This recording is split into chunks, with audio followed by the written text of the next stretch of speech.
Question number 6, शंकु के आधार की एक गुंबज की तिर्यक ऊंचाई और आधार व्यास क्रमशः 25 मीटर और 14 मीटर है।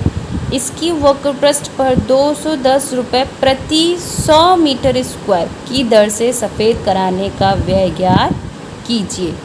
गुंबज क्या होता है? जो मीनार होती हैं, सीधी मीनार, उसके ऊपर जो बना होता है, कहीं कहीं अर्धवृत्ताकार में भी बना होता है, और ये किस टाइप का है? शंकु में, यानी इस टाइप का गुंबज आपका बना हुआ है। तो इस गुंबज के बारे में बात कही जा रही है, ठीक है। तिर्यक ऊंचाई यानी L बराबर आपको दिया है 25, आधार का व्यास यानी D बराबर आपको दिया है 14। पहले जो आता है उसका मान पहले लिखा जाता है, जो बाद में आएगा उसका मान बाद में लिखा जाएगा, ठीक है। बोल रहा है सफ़ेदी कराने का व्यय ज्ञात कीजिए। तो जो गुंबज है उस पर सफ़ेदी किस तरह से करवा जाएगी? जब तक आपको उसका एरिया नहीं पता होगा कितना बड़ा है कितना छोटा है, उस हिसाब से आप उसका खर्चा ही निकालोगे। तो सबसे पहले खर्चा निकालने से पहले हम क्या करेंगे? जो गुंबज आपका बन रहा है उस गुंबज का हम क्षेत्रफल निकालेंगे। ऊपर ही ऊपर पेंट हुआ है तो क्या सा आपका आएगा क्षेत्रफल? वक्रपृष्ठीय क्षेत्रफल आएगा, ठीक है। तो सबसे पहले हम वक्रपृष्ठ का क्षेत्रफल निकालेंगे, और इसमें दिया भी है इसके वक्रपृष्ठ पर। तो वक्रपृष्ठीय क्षेत्रफल जब हम निकाल लेंगे उसके बाद हम खर्चा निकालेंगे कितना हुआ है। तो जो दिया है सवाल में, पहले उसे नोट कर लेंगे।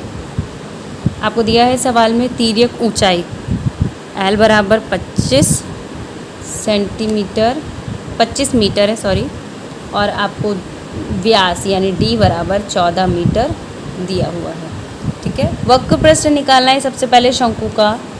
देखो गुंबज जो है वो मीनार ऐसी होगी, तो जो पोल पे जो गुंबज होगा वो इस तरीके से, इसको हम गुंबज बोलेंगे, ठीक है। किस आकार का है? शंकु के आकार का। तो आपको पेंट यहाँ करवाना है, ये वक्रपृष्ठ हो जाएगा, यानी शंकु का पहले हम वक्रपृष्ठ निकालेंगे। तो शंकु का वक्रपृष्ठ, या आप बोल सकते हो गुंबज का वक्रपृष्ठीय क्षेत्रफल बराबर पाई R और L। पाई का मान दिया है 22/7 होता है, L का मान 25, R निकालना है। R बराबर यहाँ से निकाल लेंगे 14/2, कितना हो जाएगा? 7 मीटर, ठीक है। वैल्यू लगा देंगे 22/7 गुणा 7 गुणा 25, 7 से 7 कट जाएगा, गुणा कर लेंगे इसको, आपका हो जाएगा ये 25 गुणा 22, 22 पंजे 110 का 0, हाथ से लगा 1, 11, 22 दूनी 44, 44 और 11 कितना हो जाएगा आपका? 550। कितना आ गया आपका?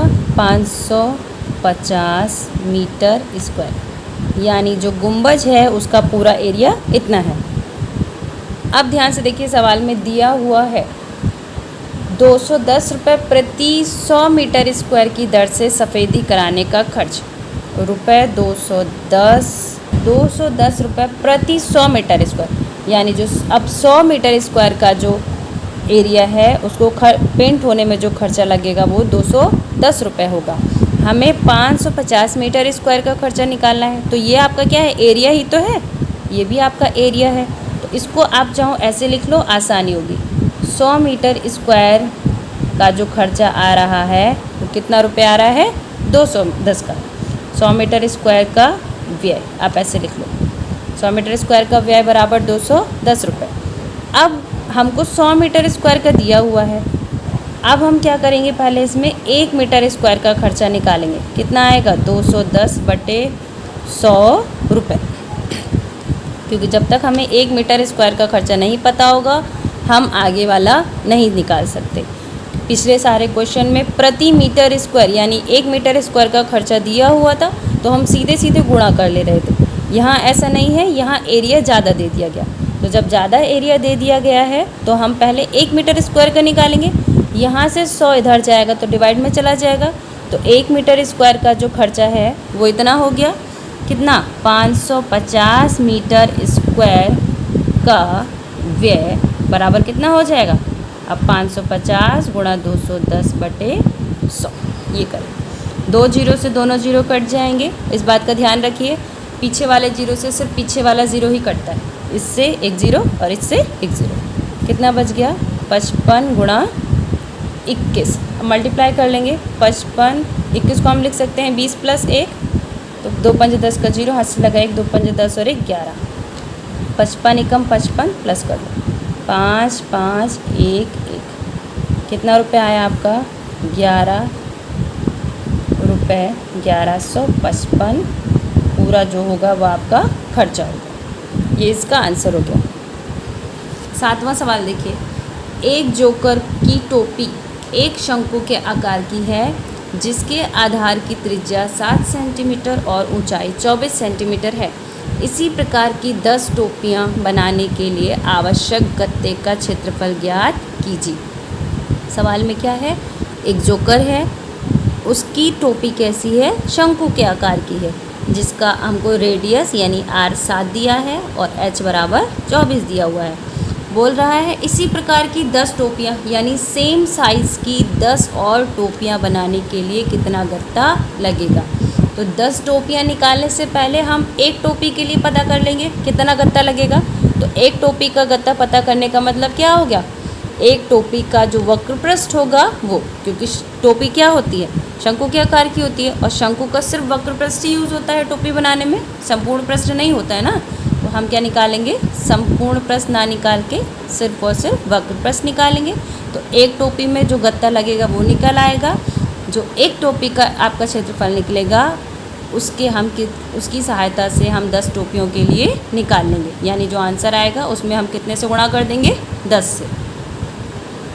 सवाल नंबर 7 में जो दिया है आपको, r बराबर दिया है 7 सेंटीमीटर और h बराबर दिया है आपको 24 सेंटीमीटर। एक शंकु के लिए एक शंकु के आकार की टोपी बनेगी यानी वक्रपृष्ठ यूज़ होगा। तो वक्रपृष्ठ का क्षेत्रफल आपका क्या होता है? पाई r l। तो इसमें r और l की ज़रूरत पड़ेगी। यहाँ r दिया हुआ है, l आपको दिया हुआ नहीं है। तो ये निकालने से पहले हम क्या निकालेंगे? l।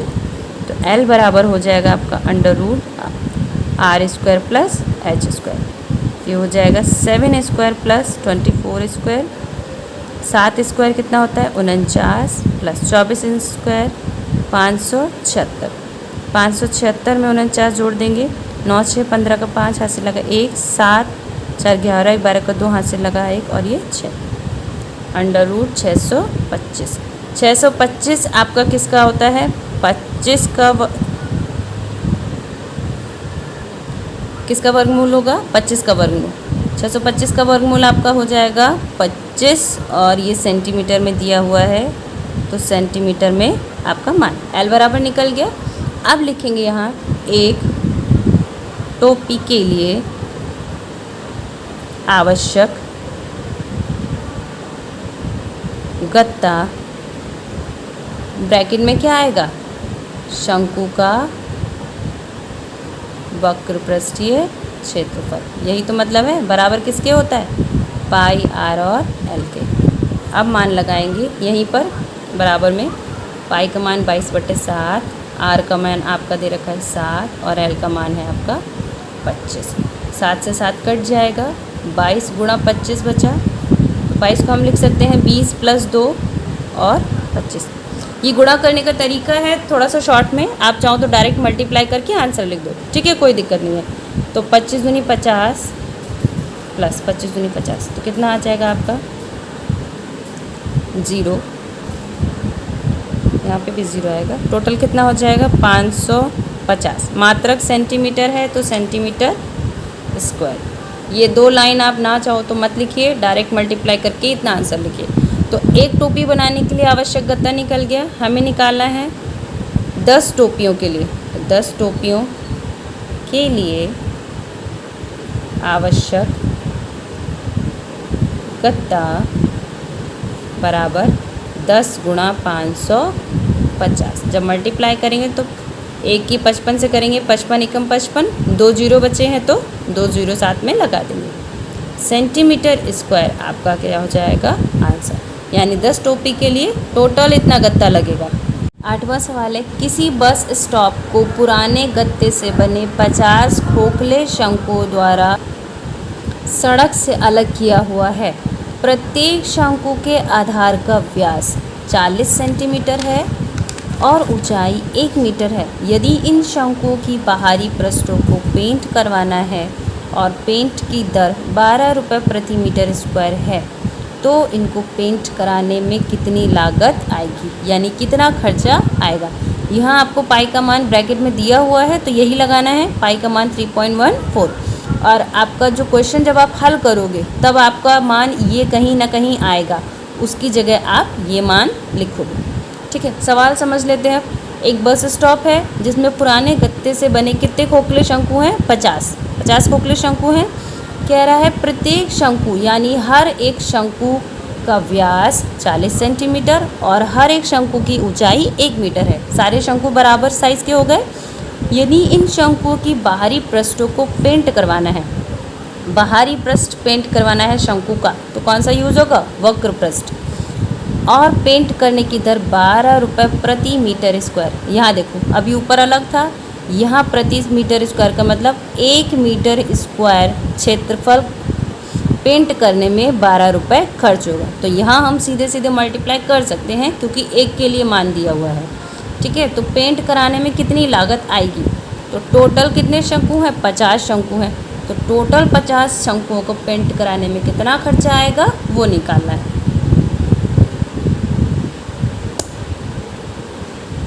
अब सवाल समझ लीजिए। आपका बस स्टॉप पर जो पुराने गत्ते से बने खोखले शंकु हैं वो आपके इस साइज़ के होंगे, जिसमें एक यानी प्रत्येक हर एक शंकु का आधार यहाँ से लेके यहाँ तक जो मान है वो कितना है? 40 सेंटीमीटर और ऊंचाई कितनी दी हुई है आपकी? 1 सेंटीमीटर, यही दिया है। लेकिन ये जो माप है हमने सिर्फ एक शंकु के लिए निकाली है। शंकु है कितने आपके? 50 शंकु है। 50 शंकु दिया हुआ है। इन शंकुओं को बाहरी पृष्ठ से रंगवाना है। बाहरी पृष्ठ का मतलब कौन सा क्षेत्रफल यूज होगा? वक्र पृष्ठीय क्षेत्रफल यानी पाई आर एल लगेगा। ठीक है, पेंट कराने की बात अभी छोड़ देते हैं, पहले समझिए। वक्र पृष्ठीय क्षेत्रफल, एक शंकु के लिए वक्र पृष्ठ का क्षेत्रफल इतना होता है। शंकु कितने हैं? 50 शंकु हैं। तो जब हमारा एक शंकु का वक्र पृष्ठीय क्षेत्रफल निकल जाएगा तब हम क्या करेंगे? 50 शंकुओं के लिए वक्र पृष्ठ का क्षेत्रफल निकालेंगे। तो वो किसका हो जाएगा? 50 गुणा पाई आर एल। यानी आप यहाँ पे जो भी सॉल्व करके आपका आएगा वो मान आप इसके यहाँ पे लगाएंगे। इतना हो गया। आगे सवाल में दिया है कि ₹12 प्रति मीटर स्क्वायर, इसका मतलब प्रति मतलब 1, तो 1 मीटर स्क्वायर बराबर कितना खर्चा हो रहा है? 12। ठीक है, और हमारे पास कितने शंकु हैं? 50। तो जो 50 शंकु का जो क्षेत्रफल होगा, जो 50 शंकु का जो क्षेत्रफल होगा वो किसके बराबर हो जाएगा? 12 गुणा जितना आप यहाँ हल करोगे वो यहाँ आएगा। ठीक है, यानी ये सवाल में आपको इतना पूरा कैलकुलेशन करना है। सबसे पहले क्या करेंगे? हम एक शंकु के लिए वक्र पृष्ठ निकालेंगे। एक शंकु का निकल जाएगा तो हम 50 से गुणा करके 50 शंकुओं का जो भी वक्र पृष्ठ होगा वो निकालेंगे। सेकंड पे वो आएगा आपका। थर्ड पे फिर हमको निकालना है कि 50 के हिसाब से जो खर्चा होगा वो कितना आएगा। ठीक है, अब सवाल ये है पाई आर एल निकालना है। तो इसमें सिर्फ आपको एच दिया हुआ है। एच बराबर 1 दिया है और डी बराबर 40, जबकि वक्र पृष्ठ निकालने के लिए आर और एल दोनों चाहिए। तो सबसे पहला आपका काम क्या होगा कि आप आर और एल का मान निकालो। सबसे पहले हम ये निकालेंगे, फिर 1 बाय 1 स्टेप बाय स्टेप करेंगे। यहाँ से एच दिया है, आर निकालेंगे तो 40/2 कितना हो जाएगा? 20। एक चीज़ और ध्यान दीजिए, आपको 1 मीटर स्क्वायर क्षेत्रफल की कीमत दी हुई है ना। यहाँ आपका ये मीटर स्क्वायर क्षेत्रफल का मान दिया हुआ है, लेकिन ऊंचाई आपकी मीटर में दी है और यहाँ रेडियस आपकी किस में आ रही है? सेंटीमीटर में आ रही है, क्योंकि सेंटीमीटर में ही दिया हुआ है। तो सबसे पहला आपको क्या करना है? इन दोनों को एक ही जैसी यूनिट में बनाना है। तो कैसे पता चलेगा कि कौन सी यूनिट में चेंज करना है? ये मीटर स्क्वायर दिया हुआ है, इसका मतलब ये सब भी मीटर में ही होने चाहिए। ये मीटर में ऑलरेडी है, इसको चेंज करने की ज़रूरत नहीं है। यहाँ से आर बराबर आपका कितना आ जाएगा? 20/100 सेंटीमीटर। तो 1 0 से 1 काट देंगे तो 0.2 मीटर आपका क्या हो जाएगा? रेडियस हो जाएगा। अब हमें क्या निकालना था? आर हमारा निकल गया, आर के बाद अब हमें क्या निकालना है? एल। तो एल बराबर आपका होता है √r² + एच स्क्वायर, तो अंडर रूट आर आपका कितना है 0.2 का होल स्क्वायर, एच आपका है 1 का स्क्वायर। तो यहाँ से हो जाएगा, देखो 0.2 की मल्टीप्लाई 0.2 से 2 बार करनी है, तो 2 दूनी कितना होता है 4। दशमलव के बाद कितने डिजिट हैं, पहली और दूसरी, यानी 2 डिजिट के आगे आपका पॉइंट आएगा। तो पहला डिजिट, दूसरा डिजिट, पॉइंट आपका यहाँ आएगा। ये डिजिट खाली है तो क्या भर देंगे 0, पॉइंट के आगे 0 लगाते हैं। तो इसका स्क्वायर कितना हो जाएगा 0.04 का होल स्क्वायर नहीं आएगा, प्लस आपका क्या आएगा 1। जब इन दोनों को जोड़ देंगे तो 1.04 आएगा। अब देखो सवाल में आपको सीधे सीधे दिखाई दे रहा होगा कि ये दिया हुआ है रूट 1.04 बराबर 1.02, ब्रैकेट में ये मान दिया हुआ है ना, तो हम ये लगाएंगे। इसकी जगह हमें लगाना है 1.02। ये आपका किसके बराबर हो जाएगा, L के बराबर। ये दोनों मीटर में है तो आंसर भी हमारा मीटर में आएगा। सबसे पहले R और L निकाल लिए, ये वाला काम कंप्लीट। उसके बाद हमें क्या निकालना है, एक शंकु का जो है वो वक्र पृष्ठीय क्षेत्रफल निकालना है। शंकु के आकार का जो भी गत्ता है, तो यहाँ लिखोगे एक शंकु का वक्र पृष्ठीय क्षेत्रफल बराबर पाई R और L। इतना हुआ, पाई का मान 22/7, R का मान आपका है 0.2, L का मान है 1.0। इतना हो गया। अब आप जब इसकी मल्टीप्लाई करेंगे तो आपका आएगा, पूरा मल्टीप्लाई करने पर 4.488 डिवाइडेड बाय 7। इतना हो जाएगा 4.488 डिवाइडेड बाय 7। जब आप इसको भाग करेंगे आपका हो जाएगा 0.6411। ठीक है, ये एक शंकु का वक्र पृष्ठ क्षेत्रफल, यानी एक शंकु के गत्ते के लिए जो भी पेंट किया जाना होगा वो एरिया होगा। हमें कितना निकालना है, 50 शंकु के लिए। क्या लिखेंगे, 50 शंकुओं का वक्र पृष्ठीय क्षेत्रफल बराबर 50 की गुणा हम किससे कर देंगे, 0.6411 से। मल्टीप्लाई जब आप करेंगे तो आपका आंसर आएगा 32.055। ठीक, अब दिया है, लिखेंगे चूँकि ₹12 प्रति मीटर स्क्वायर दिया है, इस सवाल का मतलब क्या हुआ, 1 मीटर स्क्वायर बराबर 12 रुपये, यानी 1 मीटर स्क्वायर गत्ते का जो खर्च है वो कितना दिया है, 12 रुपये। अब आपका एरिया कितना निकला है टोटल, पूरे 50 का ये, तो हम लिखेंगे 32.055 मीटर स्क्वायर गत्ते को पेंट करवाने का खर्च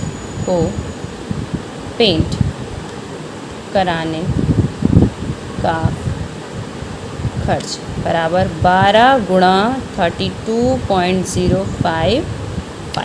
जब आप मल्टीप्लाई करोगे तब आपका आंसर आएगा 384.66। सब चीज़ मीटर में है, ये तो फिलहाल रुपए है, तो ये आपका आंसर हो जाएगा। ये अप्रॉक्स यानी लगभग में आंसर है, क्योंकि हमको जो अंडर रूट का मान है वो इतना दिया है, इस वजह से हमारा मान पॉइंट के जो बाद की जो 2 डिजिट हैं वो आगे पीछे थोड़ा सा होगा, इसलिए इतना आंसर आ रहा है, वो भी ठीक है। कभी कभी 384.34 आंसर आ रहा होगा, वो भी ठीक है। तो ये आपका सवाल इतना कंप्लीट होता है।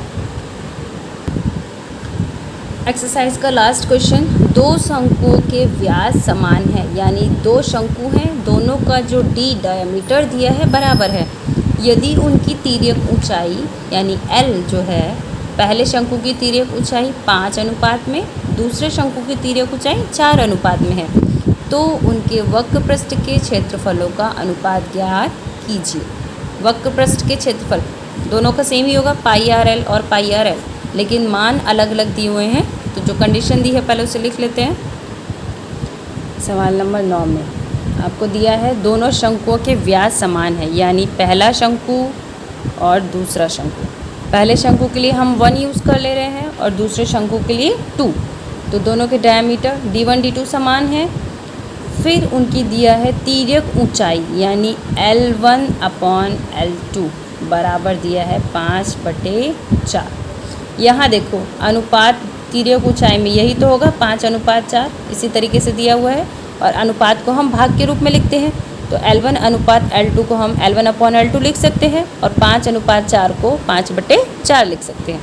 यहाँ से अगर हम रेडियस निकालें तो डायमीटर D1 है तो रेडियस क्या होगी, जो आपकी होगी 2R1। इसी तरीके से D2 है तो ये कितना हो जाएगा 2R, इसका मान यहाँ लगाएंगे, इसका मान यहाँ, D बराबर क्या होता है 2R, इसीलिए देखो 2 से 2 कट जाएगा। जब व्यास समान है तो आपका क्या निकला, त्रिज्याएं भी समान है। L1 L2 निकल गया। बोला है उनके पृष्ठीय क्षेत्रफलों का अनुपात, तो आप क्या लिखोगे, पहले शंकु का अनुपात पहले शंकु का वक्र पृष्ठीय क्षेत्रफल, पहले शंकु का वक्र पृष्ठीय क्षेत्रफल बटे दूसरे शंकु का वक्र पृष्ठीय क्षेत्रफल, वक्र पृष्ठीय और क्षेत्रफल। पहले शंकु का पाई आर एल होता है, तो पहला है तो दोनों में L1 लगा दे रहे हैं, दूसरा शंकु है तो पाई आर एल, तो दोनों में क्या लगा दे रहे हैं 2। इससे डिफरेंस पता चलना चाहिए, ये 1 1 हो जाएगा और ये 2 2। पाई में कोई चेंज नहीं हो रहा है, पाई समान है तो कट जाएंगे। R1/R2 और L1/L2 यही बचा है। यहाँ से देखो दोनों समान हैं, यानी R1 R2 दोनों एक जैसी हैं। यहाँ से अगर हम लगाएं मान तो R1/R1 लिख सकते हैं, R1 का मान हम R2 लिख सकते हैं, या आप R2 का मान R1 हो जाएगा, गुणा L1/L2 कितना दे रखा है 5/4, इससे ये कट गया है, अनुपात कितना आ जाएगा 5:4। ये आपका क्या हो जाएगा आंसर। देखिए ये जो चीज़ थी आप यहाँ से ये भी लिख सकते थे, R1 का मान हम क्या लगा रहे हैं R2, और R2 आपका वैसा ही है, ये 5/4, तब भी R2 से R2 कट जाएगा, आपका आंसर 5/4 ही बचेगा। उससे कोई फ़र्क नहीं पड़ता है कि आप किसका मान बदल रहे हो। ठीक है, ये आपका आंसर हो जाएगा। एक्सरसाइज का लास्ट क्वेश्चन था बच्चों, ये कंप्लीट होता है।